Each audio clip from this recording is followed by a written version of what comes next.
coming forward, and away they go, off and running for the Dover Sea Houses Ladies Open, and towards the first of 18 fences, all are safe.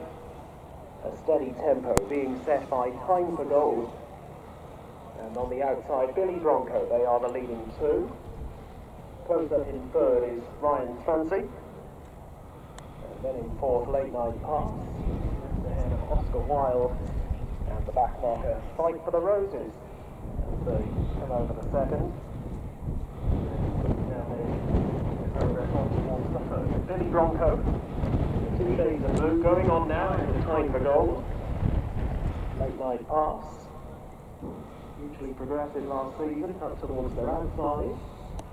And then down along the inner race is Ryan's Fancy, just in front of Oscar Wilde. And Fightfortheroses as Time for Gold gets in a little bit close to the first of the 2 fences over in the back straight, and now towards an open ditch, leading a tightly grouped field of 6. Latenightpass, if anything, out-jumped Time for Gold there, and takes a narrow lead as they continue their progress over in the back straight. So Latenightpass, first run back today since winning the Aintree Fox Hunters back last April, and the star turn here at Alnwick today. G Andrews on board, and she was at Aintree, we threw along the inside Time for Gold, and Billy Bronco up in between the pair. So a leading line of 3 at the fence along the side. Back in fourth on taking it, Oscar Wilde, having a good season already. And then down along the inside, Ryan's Fancy, and Fightfortheroses in blue and white colours, a little wider out on the course. So heading uphill and back towards the home straight for the first time. The 2 nose-banded runners, Time for Gold, purple and white, blue and lighter blue and Billy Bronco, Latenightpass in the white and red, and away to the far left in the blue and white colours, Fightfortheroses. And then smothered up Oscar Wilde, and they're all over that safely. Still only 2.5 to 3 lengths covering them all, with Ryan's Fancy now the back marker under Emily Robinson. On they head to another Latenightpass, touching down just in front. Latenightpass, who would have won this race 12 months ago had it not been for a tumble at this fence on the final circuit. Jumps it well there. Latenightpass to this point, jumping fluently, as one may expect for a horse that won a race over Aintree's Grand National fences. Leads Oscar Wilde is now through into a clear second place. Already a big weekend, of course, for the Coulthard family, with back in behind them Billy Bronco. Then Fightfortheroses, Time for Gold has certainly lost his pitch, and is at the back of the field now as they become a little bit more stretched out. Narrowly the back marker is Ryan's Fancy. Through their point of departure, beyond halfway now, and galloping on to fences 10, 11 and 12. They're all played. Latenightpass, more fluent than Oscar Wilde, who tickled the top.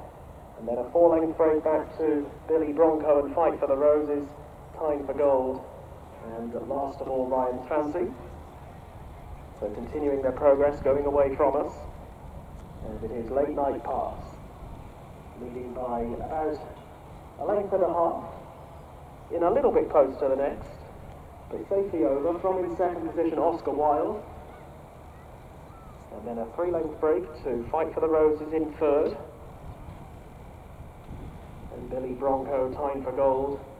Billy Bronco was untidy at that, and rider Emily Grice just losing her irons, struggling to recover now. The back marker, Ryan's Fancy, improves up towards the outer. Latenightpass, though, putting him to the sword a long way from home.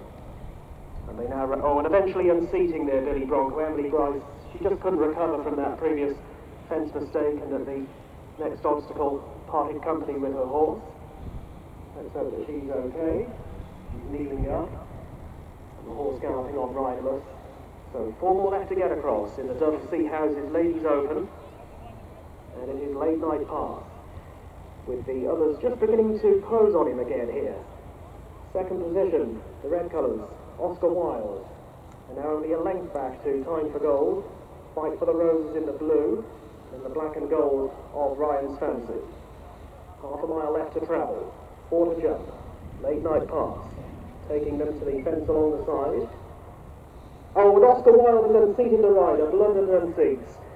So Oscar Wilde and Amy Coulthard are out of the race when about to make a challenge. Latenightpass left more clearly ahead from Fight for the Roses on the outside, and then Time for Gold and Ryan's Fancy. These are the only 4 who continue. Amy, following that tumble, is kneeling up as they make the run back towards home. 3 more place fences left to jump. And it is Latenightpass ahead of Fight for the Roses. And they're being chased by Ryan's Fancy, who's through along the inside, and Time for Gold looks a beaten horse now, last of the 4. As Latenightpass draws to 3 from home and takes it 2 lengths in front of, in second place, Ryan's Fancy. The leader is travelling by far and away the better of the 2. Back in third, Fight for the Roses is now looking held as they come down to 2 out. Good jump there from Latenightpass. In second place, Ryan's Fancy. In third, Fight for the Roses. And coming down to the last, bar a fall. No mistake this time for Latenightpass. Well clear, running back through into second place, Fight for the Roses ahead of Ryan's Fancy. But last year's Aintree Fox Hunters winner, Latenightpass, once again in the winner's enclosure on this his seasonal reappearance in the hands of G Andrews, and a classy performance. Beating in second place, Fight for the Roses, Ryan's Fancy was third. Time for Gold, last of 4 to complete.